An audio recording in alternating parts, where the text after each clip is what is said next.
আমার নবীর আগমনের 6 মাস আগে নবীর আব্বাজান আব্দুল্লাহ রাদিয়াল্লাহু তাআলা আনহু দুনিয়া থেকে পর্দা করেছেন, ঠিক কি না? নবীজির আব্বা ইন্তেকালের 6 মাস পরে আমার নবীজির দুনিয়াতে আগমন। আমার নবীজিকে ছোটবেলায় লালন পালন করেছে নবীর চাচা যারা, নবীর চাচা যারা তারা কি মুসলমান না কাফের ছিল? তারা ছিল কাফের। তাদের গণে আমার নবীজিকে আস্তে আস্তে লালন পালন করেছে, ঠিক কি না?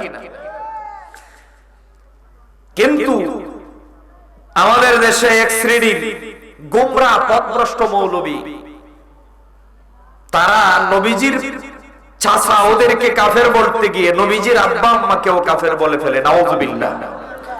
আহলুস সুন্নাহ ওয়াল জামাআতের আকীদা হলো নবীজির আব্বা আম্মা নিঃসন্দেহে তারা জান্নাতি। নবীজির আব্বা আম্মা কি জান্নাতি?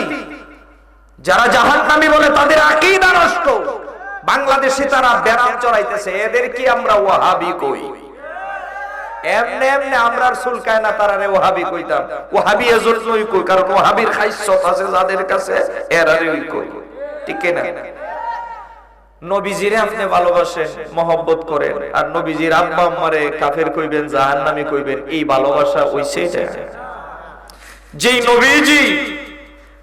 নবীজি লক্ষ কোটি উম্মতকে সুপারিশ করে জান্নাতে নিয়ে যাবে, আর আমার নবীর আব্বা আম্মারে নবীজি রাইখা দিবে জাহান্নামে।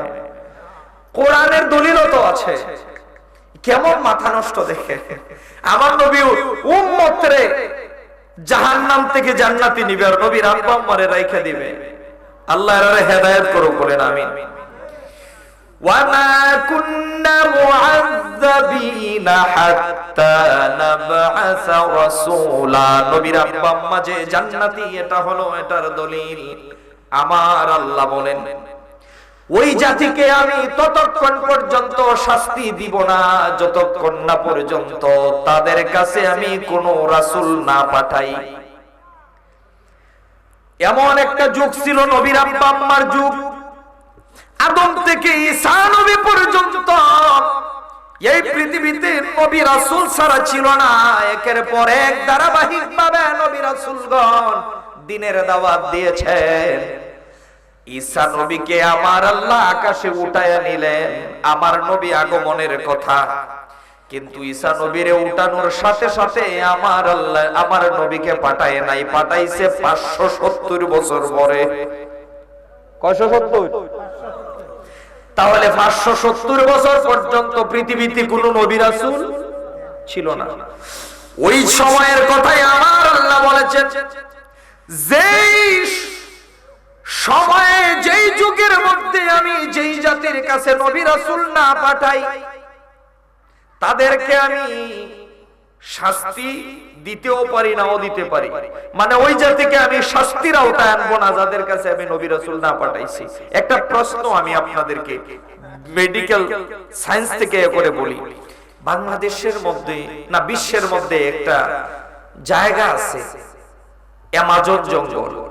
অ্যামাজন একটা জঙ্গলের নাম। কিসের নাম? আপনারা কইতে পারেন এটা কদ্দুর বড় জঙ্গলটা, মনে রাজবাড়ির ভূতা রমান। এটা প্রায় 22টা বাংলাদেশের সমান। আমরা বাংলাদেশটা তো হারাটা ঘুরছই না, 22টা বাংলাদেশের সমান হয়েছে ওই অ্যামাজন জঙ্গলটা। এটার ভিতরে এমন জায়গা আছে যেখানে সূর্যের আলো লাগে না, এত জায়গা। গাছে এত ঘনত্ব, বৃষ্টির পানি ফুটা জমিনে পড়ে না, এত ঘনত্ব জায়গাও আছে। এখানে কিছু জাতি আছে মানুষ, তারা কি মানুষ, কিন্তু এদের কাছে কোনো রাষ্ট্রের কোনো আইন নাই, কোনো কিছু নাই, যাইতেই পারে না। এরা একটা মানুষ 2টা বাঘের সাথে লড়তে পারে, এটা এত শক্তিশালী মানুষ। আমরা সাধারণ মানুষ গেলে এরা মাইরে ইলায়। এরার কাছে কোনো আল্লাহর কোন বান্দা যাইব দিনের দাওয়াত লইয়া মরতো, এরার কাছে কোনো দাওয়াত পৌঁছে নাই। প্রশ্ন, এদের কাছে এর আগেও ছিল যাদের কাছে কোনো নবী রাসূল যায় নাই, যাদের কাছে দ্বীনের দাওয়াতই পৌঁছে নাই, এরার কাছে কোনো ধর্মই তো নাই, নামে মানুষ, এখন এরা জান্নাতি না জাহান্নামী? উত্তর হলো, তাদেরকে হাসরের ময়দানে আল্লাহ প্রশ্ন একটাই করবে যে মান খালাকাকা, তোমাকে কে সৃষ্টি করছে? যারা উত্তরে আল্লাহ বলতে পারবে এরা জান্নাতি, যারা বলতে পারবে না তারা জাহান্নামী। এদেরকে আমার আল্লাহ এক ওয়াক্ত নামাজের হিসাবও নিবে না, একটা রোজার হিসাবও আল্লাহ নিবে না, যেহেতু তাদের কাছে কি পৌঁছে নাই। নবীজি আগমনের আগে একটা সময় ছিল যেটাকে ইয়াউমুল ফাতারাত বলা হয়। এই যুগে নামাজ রোজা ছিল না, যদিও নামাজ রোজা ছিল না, এই যুগের মধ্যে একটা দল ছিল যাদেরকে তাওহীদপন্থী বলা হতো। কি পন্থী? একটা দল ছিল যেটাকে তাওহীদপন্থী বলা হতো। নবী রাসূল যদি তাদের কাছে নাও এসে থাকে, উনারা শিরিক করত না, দেবদেবীর পূজা করত না, এক আল্লাহকে মানত। এই রকম ব্যক্তি যারা, উনি হলেন নবীজির দাদা আব্দুল মুত্তালিব, উনার দাদার দাদা আব্দুল হাশিম, তারপরে আব্দুল মান্নাফ, এইভাবে যারা ছিল উনারা ছিল তাওহীদপন্থী। উনারা কোনদিন মূর্তি পূজায় লিপ্ত হয়। কাবাগরের দায়িত্বই তো ছিলেন নবীজির দাদা আব্দুল মুত্তালিব। বাদশা আবরাহা যখন, উনি যে তাওহীদপন্থী ছিলেন, কেমন তাওহীদপন্থী যে ছিলেন তার দলিল কি? বাদশা আবরাহা যখন ভাঙতে গেছে, আব্দুল মুত্তালিব ওনাকে বলে, আব্দুল মুত্তালিব, কাবাগর ভাঙতে আসছি, তোমার কি কোনো বক্তব্য আছে? আমার কোনো বক্তব্য নাই। যে আল্লাহর ঘর ভাঙতে এসেছো, ওই আল্লাহ যদি ইচ্ছা করে রক্ষা করবো না। দেখার কথা কইছে, তা বোঝা যায় ওনারা আল্লাহর প্রতি বিশ্বাস করতো। এখন যে খালি তাওহীদি জনতা, তাওহীদি জনতা, তাওহীদি জনতা তো এখন নাই, রিসালাত যুগ করতে হবে। কথা বলে ঠিক কিনা? তাও নবীজির আব্বা আম্মা ওই যুগে কোনো মূর্তি পূজায় লিপ্ত ছিল না। তাহলে নবীজির আব্বা আম্মা ওরা জান্নাতি, ওরা কি জান্নাতি? এটা আহলে সুন্নাহ ওয়াল জামাতের আকীদা। সম্মানিত সুধী, এখন আমার নবী ছোট থেকে বড় হয়েছে কাফেরদের নবীজির চাচা আবু তালেব, আবু লাহাব, তারা একদিন আমার নবীজিকে টানাটানি শুরু করেছে। 6 বছরের কালে আমার নবী যখন আম্মাজানকে হারাইলেন, কি করলেন? হারানোর পরে আমার নবীজিকে নিয়ে টানাটানি করে। আবু লাহাব একদিকে টানে, আবু তালেব একদিকে টানে। কিরে আবু লাহাব, কিরে আবু তালেব, ও মক্কার কুরাইশ লিডাররা, তোমাদের ভাতিজাকে নিয়ে এত টানাটানি করো কেন? আবু লাহাবে কয়, আমি আমার ভাতিজারে সারা জীবন ফালমু খাওয়াইমু। আবু তালেবে কয়, মানি না, আমি আমার ভাতিজারে সারা জীবন খাওয়াইমু ফালমু। তোমাদের ভাতিজা যে কোনো একজনে খাওয়াইলেই তো হয়। আবু লাহাবে কয়, মানি না। আবু তালেবে কয়, মানি না। আসল ঘটনা কি? আবু তালেবে কয়, শোনো তাহলে আসল ঘটনা কি। আমি একদিন ভাতিজাকে নিয়ে কাবার কাইতে বইছিলাম। কাবার কাইতে যখন ভাতিজারে নিয়ে বইছিলাম, কাবারের মধ্যে এত স্বাদ পেয়েছি, এত মজা পেয়েছি, আমার জীবনে কোনোদিন কাবারে এত মজা পাই নাই। আবু লাহাব বলে, আমার কেস আরো জটিল। কয় কি? ভাতিজারা একদিন নিয়ে খাইতে বইছিলাম, কাবারে তো এত স্বাদ পাইছি, যেই স্বাদ আমাদের জীবনে কোনোদিন লাগে নাই। কাবার শেষ, আমার স্ত্রী উম্মে জামিলা ডাক দিয়া কয়, স্বামী ভিতরে আসেন। ভিতরে গেলাম, কয় খাইছেন নি? কয় এত কাওন খাইছি, আর 2 রুটি খাইলে পেট ফাটবো। তুমি খাইছো নি? কয় আমিও খাইছি। আমাদের বাচ্চা কাচ্চা খাইছে নি? কয় খাইছে। আমাদের ভাতিজা মুহাম্মদ সাল্লাল্লাহু আলাইহি সাল্লাম তিনি খেয়েছে নি? কয় খাইছে। কয় সব খেয়েছে। তো ডাক দিলা কেন? কয় ডাক দিলাম ফাতিলটা উল্টায়া দেখেন। ফাতিলের যখন ডাকনা উল্টাইছে, আবু লাহাব বলে, সবাই তো পেট ভরে খাইলাম, সবাই পেট ভরে খাইলাম, কিন্তু পাতিলের খাবার বিন্দু পরিমাণ কমে নাই। সুবহানাল্লাহ। আমার নবী বরকতের নবী, নবী আস্তে আস্তে বড় হইলেন। আমার নবী এত বিশ্বস্ত হইলেন, বাল্যকাল নিয়ে বেশি কথা বলবো না, সামনের দিকে আগাইব। আমার নবী আস্তে আস্তে বড় হইলেন। নবীর কাছে দিনার দিরহাম টাকা পয়সা রাখে। আবু জেহেল একদিন আইছে, কো ভাতিজা কিছু টিয়া রাখতে আসলাম। কো কেন? কো বউর কাছে রাখলে টেহা মাইর যায়, ফুতের কাছে রাখলে ফুতে লইয়া ফালায়। জমানাটা তো বড় খারাপ ছিল, জাহিলিয়াতের যুগ। টাকা পয়সা থাকলে হাতের মধ্যে আনাম থাকে না, টাকা পয়সার নিরাপদ নাই বাতিজা, তোমার কাছে রাখতে চাইছিলাম। আমার নবী কয় রাখেন, অসুবিধা নাই। মাসখানেক পরে আইছে, হের তো গুম নাই, আবু জাহিলের মতো নষ্ট আর কেউ আসেনি, হের তো গুম নাই। টেহা যে এত টেহা রাখছি আল্লাহ এনে জানে, না টেহা দে এত টেহা রাখছি, তো হের লাত মান্না তুজাতের কাছে গেলে ইয়া করে, টেহা যে রাখছি আমানত পাইব কিনা। অনেকদিন পরে আইছে, বাতিজা আসেনি? আমার নবী কয় আছে আছে আছে। আনো চাইন দেখি, যেমনে ফুট লাটা দিছিলাম এমনই ফিরাইয়া দিছে। সুবহানাল্লাহ। আবু জাহিল না মনে মনে কয়েকটা ব্যাংক পাইছি বালা জায়গা, আর কোন সমস্যা হয় না।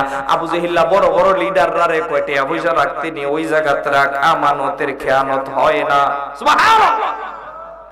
আমার নবীর আদর্শ দারুন নদুয়া বৈঠকখানা। আগে আগে বাংলা ঘর, আমরা ফুলমিয়া দাদার বাংলা ঘর ছিল একটা, ওই প্রত্যেক সর্দার যারা আছেন প্রত্যেকের একটা বাংলা ঘর থাকতো, বৈঠকখানা।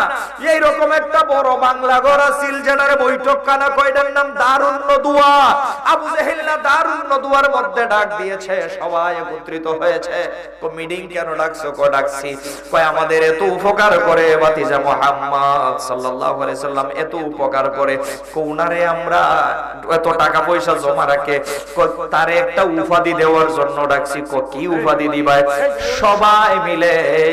সবাই মিলে বলে আমরা উপাধি দিলাম আজকে থেকে আল আমিন। সুবহানাল্লাহ। কি উপাধি দিয়েছে? আল আমিন উপাধি দিয়েছে। আমার নবীকে আল আমিন উপাধি আল্লাহ তাআলা দেয় নাই, আমার নবীকে কাফেররা উপাধি দিয়েছে বিশ্বস্ত।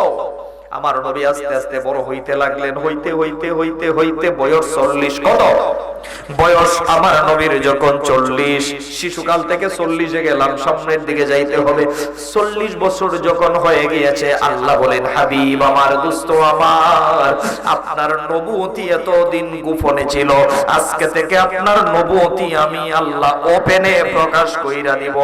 দিনের দাওয়াত আপনি আজকে থেকে শুরু করবেন, কারণ ওই জাতি 570 বছর পর্যন্ত নবী নাই, রাসূল নাই। ঈসা নবীকে উঠিয়ে নেওয়ার কয় বছর পরে আমার নবী আইছে? 570 বছর পরে। নবী নাই, রাসূল নাই, মানুষ দিনের দাওয়াত পায় নাই, যার যেমনে মন চায় চলে। শরীয়ত বলতে কিছু ছিল না। মা সন্তানের মধ্যে বিবাহ হয়ে যাইতো, ভাই বোনের মধ্যে বিবাহ হয়ে যাইতো, নাউজুবিল্লাহ। যেটা পশুরও এইরকম, সব পশুরও এইরকম খাসালত নাই। ওই বর্বরতার যুগের মধ্যে মানুষগুলো যে যেমন মন চায় চলাফেরা করে। 570 বছর পরে আমার নবী আসলেন।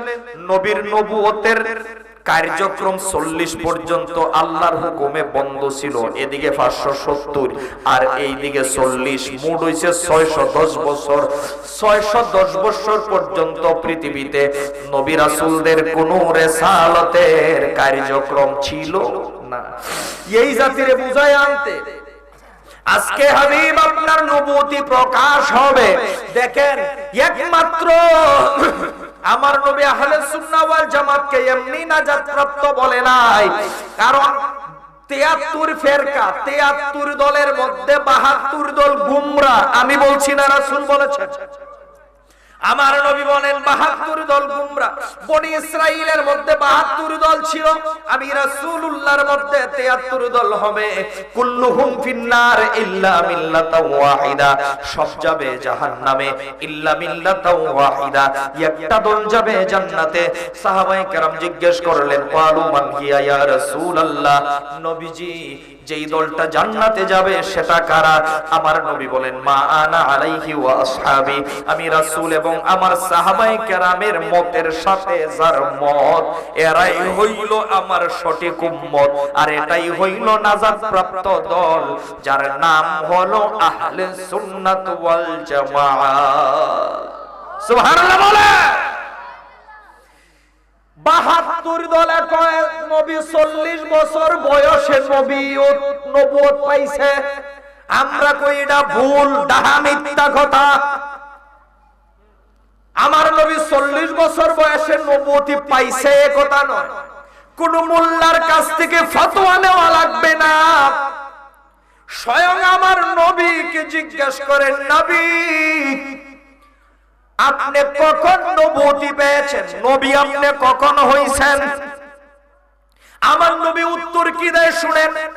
কিতাবের নাম দালাইলুন নবুওয়াত, প্রথম খণ্ডের 83 পৃষ্ঠায় আমার নবী বলেন, ইয়াকু ওয়া আনিল ইরবাত ইবনে সারিয়াতা রাদিয়াল্লাহু তাআলা আনহু قال قال سمعت رسول الله صلى الله عليه وسلم يقول إني عبد الله وخاتم النبيين وإن آدم لمنجدل في طينته وفي آخر الحديث أن أم رسول الله صلى الله عليه وسلم رأت حين أضاءته نورا أضاءت له قصور الشام سبحان الله।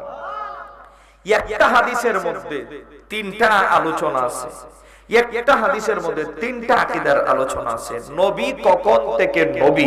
আমার নবী বলেন ইন্নী আব্দুল্লাহ, আমি তখন থেকেই আমি ওই আল্লাহর বান্দা, আর ওয়া খাতামুন নবিয়্যিন, এবং সর্বশেষ নবী। আরেক জায়গায় আমার নবী বলেন কুনতু নাবিয়্যা ওয়া আদামু বাইনা রূহি ওয়াল জাসাদ। রূহ তো রূহু আমরাও জানেন, জাসাদ আদমের রূহু এবং দেহ যখন একত্রিত হয় নাই, দুলায় গড়াগড়ি খায়, আদমের রূহু আর দেহ একত্রিতই হয় নাই, আদমকে সৃষ্টি করে নাই, তার আরো 14,000 বছর আগে আমি রাসূল নবী ছিলাম। আরো জোরে আওয়াজটা হবে, সুবহানাল্লাহর আওয়াজ জোরে। আদম সৃষ্টির আগেই যদি আমার নবী নবী হয়ে থাকে, তাহলে আমার নবী যে আসলেন, নবী হয়ে আসলেন না, না হয়েই এসেছেন। তে বলে 40-এ কি হইছে? আমরা বলবো আকীদা এখান থেকে শিখেন, আমরা বলবো 40-এ আমার নবী নবী হয় নাই, 40-এ আগেও আমার নবী নবী ছিলেন। 40 বছর বয়সে আমার নবীর গোপন নবুয়ত আল্লাহ প্রকাশ করেছে। কেন গোপন ছিল? আপনাদেরকে একটু আগে এই কথাটা এজন্য বললাম, নবীজির চাচা যারা তারা কাফের ছিল, যদি জানতো আমার নবীজি তিনি নবী, আমার নবী যদি ছোটবেলা বলতেন যে আমি একজন নবী, আল্লাহ তো আমার নবীকে বলতে নিষেধ করেছেন, এজন্য গোপন। আমার নবী যদি বলতেন আমি নবী, তাহলে কাফেররা আমার নবীকে মেরে ফেলতেন, ঠিক কি না?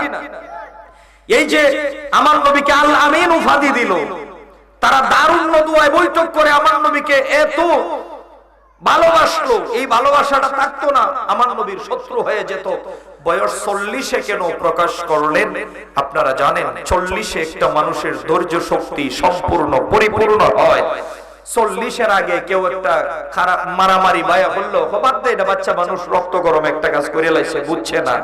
40 হইলে একটা কাজ, বেটা তুই তো বুঝের বেটা এই কাজটা কেমনে করলে, ঠিক না?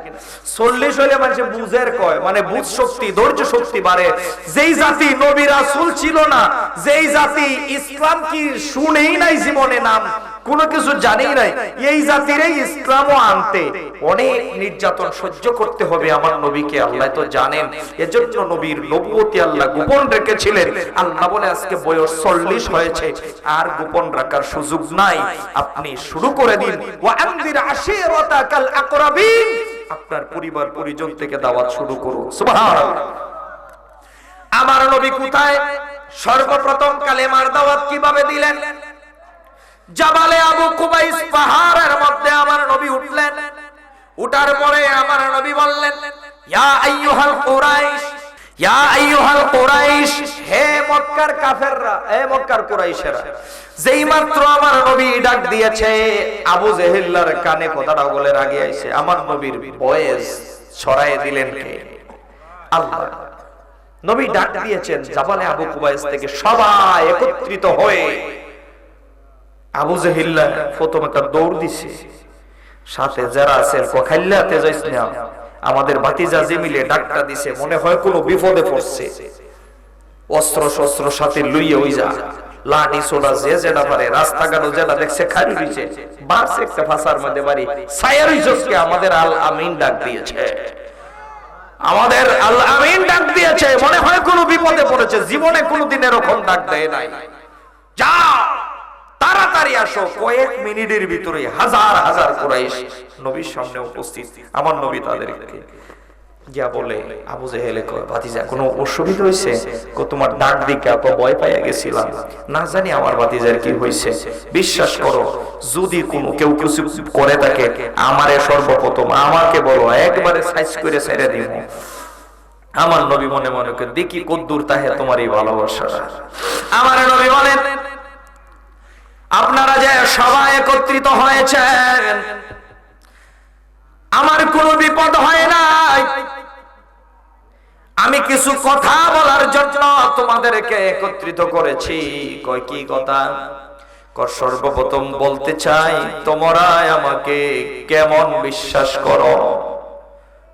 আবু জেহেল কয় বিশ্বাস করি বিদায় তো আল আমিন বলছি। আল আমিন মানে তো বিশ্বস্ত। বিশ্বাস করি বিদায় তো আল আমিন উপাধি দিয়েছি। যদি বিশ্বাস করে তাকে এবার জানতে চাই আমাকে কেমন ভালোবাসো? আবু জেহেল বলে শোনো ভাতিজা, আমি মক্কার বড় লিডার, আমার চাইতে বড় লিডার তো বর্তমানে নাই। আমরা সবাই মিলে যদি 15 দিন পর্যন্ত ঢোল পিটাই, যে অমুক তারিখে অতটার সময় একটা মিটিং হবে, সবাই উপস্থিত থাকা বাধ্যতামূলক, 15 দিন পর্যন্ত অ্যানাউন্স করলেও যেই মানুষ তুমি এক ডাকে 10 মিনিটের ভিতরে একত্রিত করেছো, 15 দিনেও আমরা তার 10 ভাগের 1 ভাগও একত্রিত করতে পারবো না। এখন তুমি নিজেই বুঝে নাও কতটুকু ভালোবাসি। আমার নবী বলে আমি বুঝতে পেরেছি। তো কথা হচ্ছে যে আমাকে যদি ভালোবাসে থাকো, আমি আজকে তোমাদের জন্য কল্যাণকর মূল্যবান কিছু কথা বলবো। আমি যেই জাবালে আবু কুবাইস পাহাড়ের উপর দাঁড়িয়ে আছি, আমার পাহাড়ের পিছনে এক বিশাল শক্তিশালী বাহিনী তোমাদেরকে আক্রমণ করার জন্য রেডি হয়ে আছে, তোমাদের উপর আক্রমণ করবে। তোমরা বিশ্বাস করবে কি করবে না?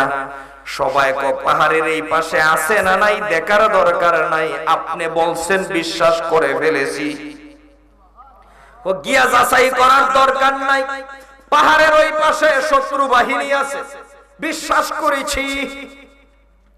আবু জেহেল কয়া উঠছে ভাতিজা তো আমার একটাই আবদার, তোমাকে ধন্যবাদ, আমাদেরকে সতর্ক করেছো, ডাক দিয়েছো, পাহাড়ের ওই পাশের বাহিনীর সাথে যুদ্ধ করা লাগবে মনে হয়। যাই হোক আমরা প্রস্তুতি নিয়ে আইছি, তবে কথা হইল ভাতিজা আজকের যুদ্ধের সেনাপতির দায়িত্বটা তুমি তোমার হাতে পালন করবে। আমরা সবাই মিলে তোমার লিডারের দায়িত্ব দিয়ে দিলাম, সেনাপতি বানাইয়া দিলাম। সেনাপতি বানাই এলাইছে একেবারে। আমার নবী কই শোনো তাহলে আমি তোমাদেরকে যে কথাটা বলেছি এটা হলো এক্সাম্পল স্বরূপ। পাহাড়ের ওই পাশে কোনো শত্রু বাহিনী নাই, আসল শত্রু বাহিনী হলো তোমরা যখন মারা যাবে, যে আকীদা নিয়ে যে বিশ্বাস নিয়ে তোমরা কবরে যাইতেছো, কবরে যাওয়ার পরে আযাবের ফেরেশতা তোমাদের কবরে আসবে, এরা হলো সবচাইতে বড় তোমাদের শত্রু। এরা তো আগ করে দিছে আযাবের ফেরেশতা আবার কিতে ও আলামান ইউহয়িল ইযামা ওয়া হিয়া রামীম।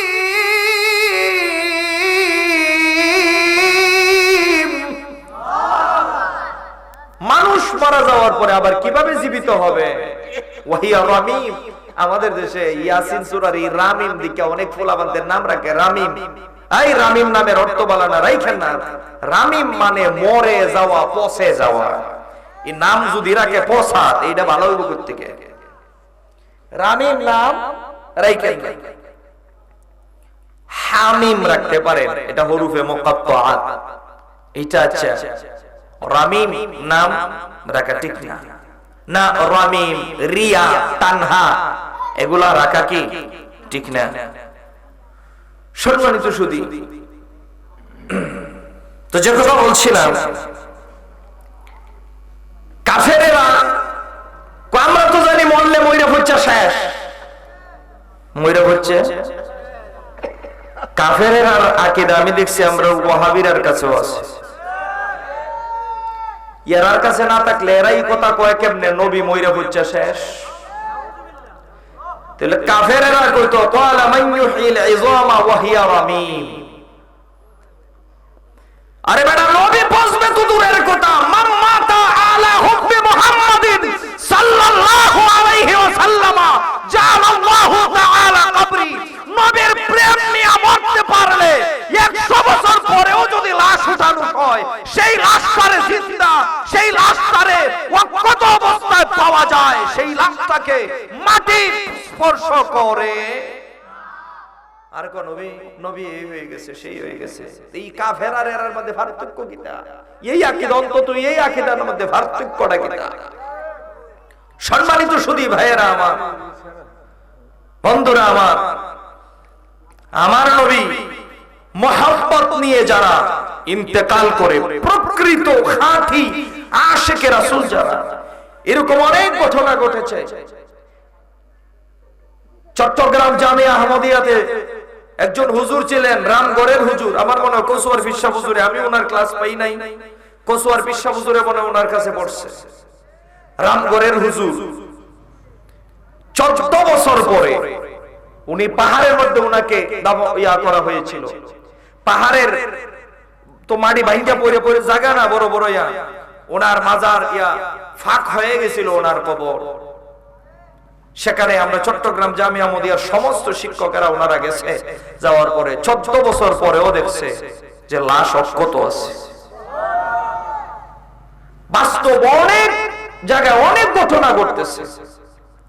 নবীর প্রেম নিয়া, নবীর প্রেম নিয়া যারা মরে এদের লাশই মাটি খায় না, নবীরে খাইব তো কল্পনা করাও তো ঠিক না। সম্মানিত সুধী ভাইয়েরা আমার, বন্ধুরা আমার, তো যে কথা বলছিলাম, হাদিস কি বলে? ইন্নাল্লাহা হারামা আলাল আরদি আন তাকুলা আজসাদাল আম্বিয়া ফানাবিয়ুল্লাহু হাইয়ুন ওয়া হুয়া ইরযাকুন। আল্লাহ তাআলা জমিনের মাটিকে হারাম করে দিয়েছেন।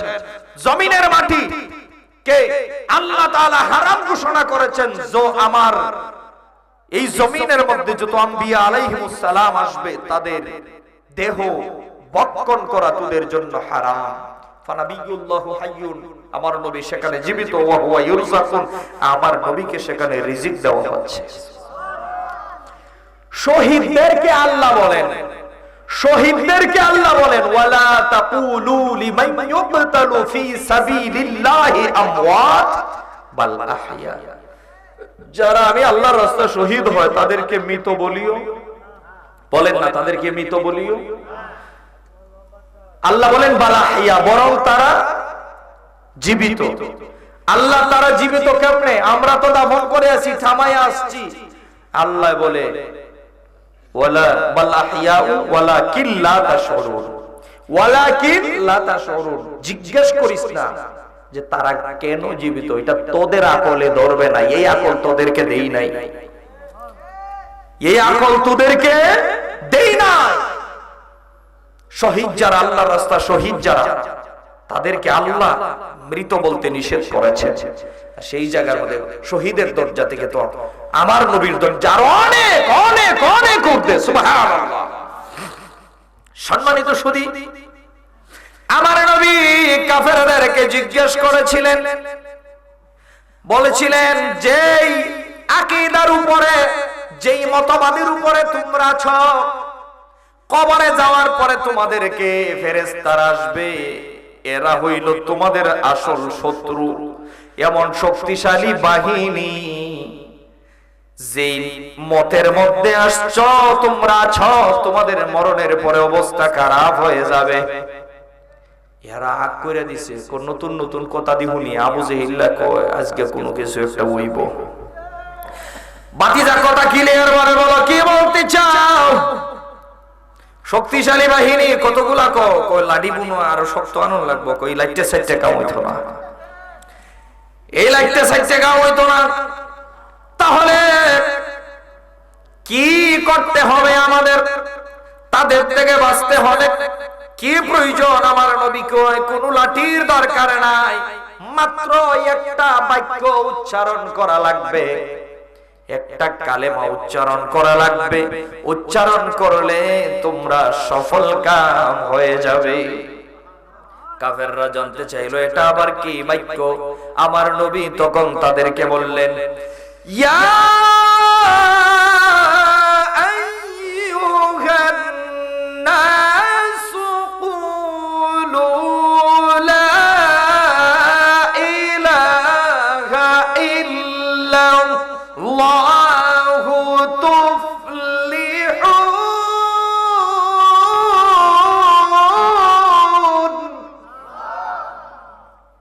লা ইলাহা ইল্লাল্লাহ ওয়া আন্নী রাসূলুল্লাহ। হে কুরাইশরা, যদি তোমরা শত্রু বাহিনী থেকে বাঁচতে চাও, সবাই একবার কালেমাটা পড়ে নাও, লা ইলাহা, এতেছে না, লা ইলাহা, আসো, লা ইলাহা ইল্লাল্লাহ ওয়া আন্নী রাসূলুল্লাহ। আল্লাহ ছাড়া কোনো মাবুদ নাই এবং আমি হইলাম আল্লাহর রাসূল। সুবহানাল্লাহ বলেন। এই কথা বলার আগে সবাই তো আমার নবীকে লিডার পর্যন্ত বানায়া দেয়, কিন্তু আমার নবী যেই মাত্র কালেমার দাওয়াত শুরু করলেন, মানুষগুলো আমার নবীর শত্রু হয়ে যায়। নাউজুবিল্লাহ। আমার নবীর কথা তারা গ্রহণ করে না, বরং আবু লাহাবকে গালি দিতে শুরু করলো। বলল, ও আবু তালিব, তোমার ঘরে ছোট থেকে বড় হয়েছে তোমার ভাতিজা, আজকে আমাদের বাপদাদার ধর্মের মধ্যে চুনকালি মারছে। আবু লাহাব ওইটা গেছে রাগ। আবু লাহাব মারছে আমার নবীজিকে একখান গালি। জোরে করে নাউজুবিল্লাহ। আলিহাযা জামাতানা ইয়া মুহাম্মদ, ও মুহাম্মদ সাল্লাল্লাহু আলাইহি ওয়াসাল্লাম, ও ভাতিজা, আলিহাযা জামাতানা, আমাদেরকে কি এই বাজে কথা বলার জন্য এখানে একত্রিত করছো? নাউজুবিল্লাহ কইতেন না? এটাই তো আসল কথা। বলে উঠছে, তাব্বান লাকা ইয়া মুহাম্মদ, বলি নাউজুবিল্লাহ। এর অর্থ হইল, হে মুহাম্মদ, তুমি ধ্বংস হয়ে যাও। যেই মাত্র এই কথা বললেন, আমার আল্লাহ বলেন, হাবিব, দুষ্ট আপনাকে গালি দিয়েছে, হতে পারে আপনার চাচা। আপনি মন খারাপ করবেন না, বিচলিত হবেন না, জবাবটা আমি আল্লাহ দিতেছি। সুবহানাল্লাহ বলেন না? জবাবটা আমি আল্লাহ দিতেছি। আল্লাহ বলেন, রে আবু লাহাব, যে আঙ্গুল তুলেছিস আমার বন্ধুর বিরুদ্ধে, যে হাত তুলেছিস ইশারা করে আমার বন্ধুকে ধ্বংস হতে বলেছিস, আমার বন্ধু ধ্বংস হবে না। আল্লাহ তাআলা পাল্টা জবাবে বললেন, তাব্বাত ইয়াদা আবি লাহাবিন ওয়া তাব, এই দুই হাত তোর ধ্বংস হয়ে যাবে। যেই হাত আমার নবীর বিরুদ্ধে, আমার হাবিবের বিরুদ্ধে যায়, ওই হাত আমি আল্লাহ রাখবো না। সাথে সাথে আবু লাহাবের দুই হাত প্যারালাইসিস, আর উপরে উড়াইতে পারে না। বাড়িতে যাইতে যাইতেই ফসা দইরা লাইছে। নাউজুবিল্লাহ। তাহলে এতদিন আল্লাহ এতদিন কেরে তার হাত পছায় না কেন? এতদিন তার হাত ধ্বংস করে না? এতদিন কি খালি নামাজ রোজা পড়ছে? অথচ আবু লাহাব তার বাড়িতে 100 কাজের মহিলা পুরুষ আছে। ধনীটা ছোট না বড় ধনী? 100 কাজের মহিলা পুরুষ। এত বড় ধনী আবু লাহাব, এত বড় ধনী আবু লাহাব কেমনে নফল রোজা রাখিয়া এত সম্পদ জমাইছে? আল্লাহ তাসবিহ টিপা জমাইছে, নামাজ পড়িয়া। একদিন তো এত সম্পদ পাওয়ার পরেও আলহামদুলিল্লাহ বলে নাই, কারণ সে তো আল্লাহকে ইয়াই করে না। তারপরেও আমার আল্লাহ তার এত সম্পদ দিল, আমার আল্লাহ কো দরমনে মরণের পরে, হিসাবটা সামনে মরণের পরে, ধরব আমি একদিন মরণের পরে। কিন্তু আমার আল্লাহ বলেন, আমি সব দিক দিয়ে আমি ছাড় দিতে পারি, এক জায়গায় ছাড় নাই, সেটা হলো আমার বন্ধুর শানে বেয়াদবি করলে অ্যাকশন আমি লগে লগে শুরু করে দেই। যেদিন থেকে আমার নবীর বিরোধিতা করেছে, আল্লাহ বলে আর ছাড় দে না। নবীজির সাথে বেয়াদবি, নবীর আহলে বায়াতের সাথে যারা বেয়াদবি করে তাদেরকে আমার আল্লাহ সাথে সাথে অ্যাকশন নেয়, ঠিক কি না? আমি নাম বলবো না, বাংলাদেশের কোন এক পীর বলছিল ইয়াজিদে 100 রাকাত নফল নামাজ পড়তো। আল্লাহর খেলা বোঝা যায় না, ইমাম হুসাইনের দুশমন হে বলে 100 রাকাত নামাজ পড়তো। পরের দিন ওই দেখি এক মেয়রে ঘুষি মাইরা ফিরের দাঁত ফালাই দিছে। পরের দিনই ঘটনা ঘটছিল। খেলা দেখে আফসোসের বিষয় ভাই, প্রতীক তো আমরারও আছে কম বেশ, মোমবাতি বায়াবাতি। বাংলাদেশে কত রকমের নির্বাচন আদেশ শুরু হইতেছে, একটা ভোটের জন্য মুসিবত আর ভাও বলে পর্যন্ত ধরে লেব, কত রকমের। আমরা এগুলা ইমান বিক্রি করতে আমরা চিনি না। আল্লাহ হেদায়েত করুক। রাজনীতি নিয়ে কথা বলতে চাইও না, কারণ বাংলাদেশের রাজনীতি বড় মারাত্মক জিনিস, এই দিকে আমি যাইও না। যে কথা বলছিলাম, সবচেয়ে বড় কথা হচ্ছে আপনি যে মাসলক, যে বর্ণের, যে পেশাবের ভক্ত আর ইয়া হন না কেন, আমার নবীজিকে আপনার কলিজায় সবার চাইতে সর্বোচ্চ স্থান দেওয়া না পর্যন্ত ইমানদার দাবি করতে পারবেন। আমার নবী সকল ভালোবাসার ঊর্ধ্বে হলেন আমার রাসূলুল্লাহ। ইন্নাল্লাযীনা ইউযুনাল্লাহা ওয়া রাসূলাহু লানাহুমুল্লাহু ফিদ দুনিয়া ওয়াল আখিরাহ। যে আবু লাহাব এতদিন এত বড় লোক ছিল, আমার আল্লাহ তারে শাস্তি দেয় না, মরণের পরে ধরবো। যেই মাত্র বলছেন তাব্বান লাকা ইয়া মুহাম্মদ, তুমি ধ্বংস হয়ে যাও, আল্লাহ কয় কি হে আমার বন্ধুরে, আমি এত মায়া করে যেই বন্ধুর কারণে তুই পৃথিবীর আলো বাতাস দেখলি, ওই বন্ধুরে ধ্বংস হতে বলিস? না না না, যে হাত তুলেছিস আমার হাবিবের বিরুদ্ধে, ওই হাত ধ্বংস করে দিলাম। 2 হাত প্যারালাইসিস, বাড়িতে যাইতে পারে না। বউ খালি পচা গন্ধ করতে গাইতেছে, কইস না আমার হাত থেকে আইতেছে। পচা শুরু হয়ে গিয়েছে, পচতে পচতে গোটা বডি পচা শুরু করে দিয়েছে। এক সময় স্ত্রী কয় আর বাড়িতে থাকা যায় না, কই এই স্বামী আর দরকার নাই, প্রয়োজনে স্বামী আর একটা নিয়ে নিব, ওইটারে ওই ফালাই দিয়া। এটারে কয় লাআনাহুমুল্লাহু ফিদ দুনিয়া ওয়াল আখিরাহ, লাআনাহুমুল্লাহু ফিদ দুনিয়া ওয়াল আখিরাহ। আল্লাহ তারে দুনিয়াতেও অভিশাপ দিয়েছেন, আখিরাতেও অভিশাপ দিয়েছেন। স্বামী আবু লাহাব সেখানে বেইজ্জতি হয়ে মারা গেল। আবু লাহাবের স্ত্রী উম্মে জামিল কো স্বামীর প্রতিশোধ নেব, আমার নবীর বিরুদ্ধে লেগে গেল। এবার আবু লাহাবের বউ উম্মে জামিল পাহাড়ে গেল, কাজের মহিলাদের সাথে পাহাড়ে গেছে। আপনি আমাদের, আমরা আপনার দাসী, অর্ডার দিলেই তো আমরা গ্রহণ করি, আপনি আবার কেন আসছেন? কোন আমি প্রতিশোধ নেওয়ার জন্য পাহাড়ে যাচ্ছি, আমার স্বামীর প্রতিশোধ আমার নবীর উপরে নিবে। গেল পাহাড়ে, পাহাড়ে যাওয়ার পরে ইয়া করছে, গলার মধ্যে একটা ব্যাগ লটকায়া পাহাড় থেকে লম্বা লম্বা কাটার গাছ ভাঙছে, লম্বা লম্বা কাটার গাছ থেকে কাটা ভাঙছে। কাটা ভাঙে আমার নবী হুজরা মুবারকের যেই দিক দিয়ে ফজরের নামাজে আমার নবী বের হবে, সারা রাত মিল্লা গিয়েছে।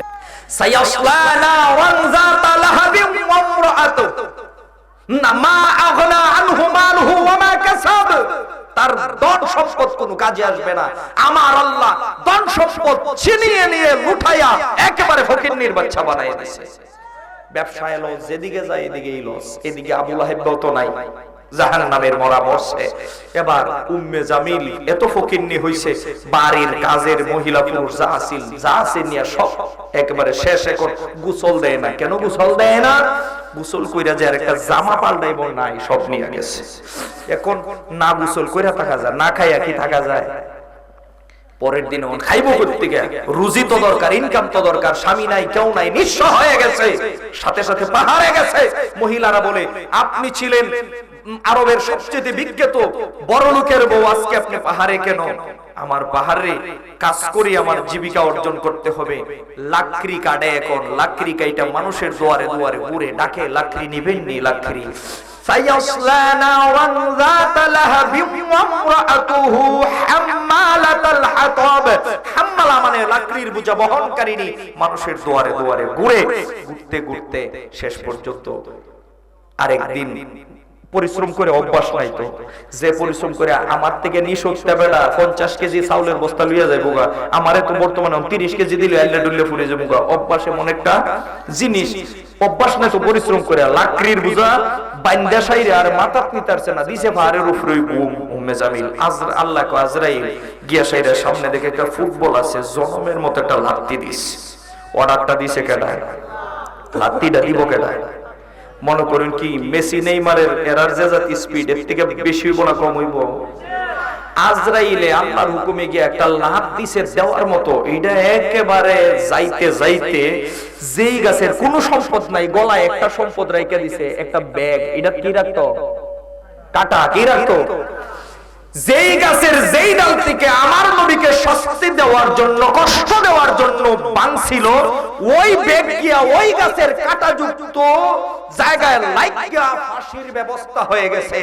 আল্লাহ তাআলা এই সর্বপ্রথম আবু লাহাবের স্ত্রী উম্মে জামিলাকে ফাঁসি দিয়া ফাঁসির কাস্টে ঝুলায়া আল্লাহ শিক্ষা দিলেন গোটা বিশ্ববাসীকে, হে বিশ্ববাসী জেনে রাখো, আমার হাবিবের শানে বেয়াদবি করলে তার একমাত্র শাস্তি হচ্ছে মৃত্যুদণ্ড। কথা বলে ঠিক কি না?